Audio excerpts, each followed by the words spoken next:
Mahkamah Konstitusi menilai batas usia kerja hingga jenis kelamin pekerja tidak berpotensi diskriminasi dalam dunia kerja. Dengan demikian, MK pun menolak permohonan perkara nomor 35 PUU 22 tahun 2024 mengenai uji material Pasal 35 ayat 1 Undang-Undang Nomor 13 Tahun 2003 tentang Ketenagakerjaan. Sebelumnya gugatan dilayangkan lantaran pemohon menilai pasal yang diuji tersebut membuka pintu diskriminasi karena pemberi kerja dapat memilih tenaga kerja berdasarkan kriteria yang tidak relevan dan diskriminatif seperti usia, jenis kelamin, atau etnis. Sementara itu, Hakim Konstitusi Harif Hidayat menyebut tindakan diskriminasi adalah jika pihak pemberi kerja membeda-bedakan antara suku, ras atau etnis, agama, ataupun golongan tertentu saat mencari kerja. Pertimbangan hukum aku, Mahkamah telah mempertegas bahwa pasal 1 angka 3 Undang-Undang Nomor 39 tahun 1999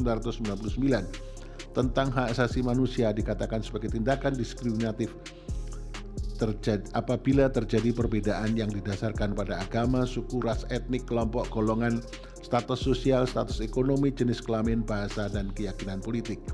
Dengan kata lain, batasan diskriminasi tersebut tidak terkait dengan batasan usia, pengalaman kerja, dan latar belakang pendidikan.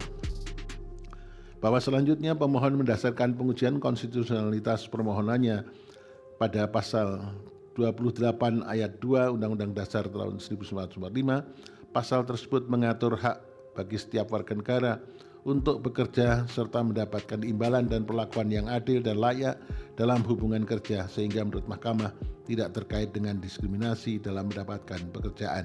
Menurut Mahkamah, norma pasal 35 ayat 1 Undang-Undang 13 tahun 2003 sebagaimana yang didalilkan oleh pemohon telah ternyata tidak bertentangan dengan pasal 28D ayat 2 Undang-Undang Dasar 1945.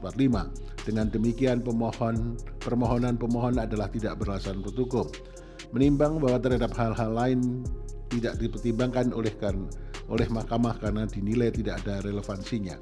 Konklusi berdasarkan penilaian atas fakta dan hukum tersebut di atas, Mahkamah berkesimpulan: 1. Mahkamah berwenang mengadili permohonan aku.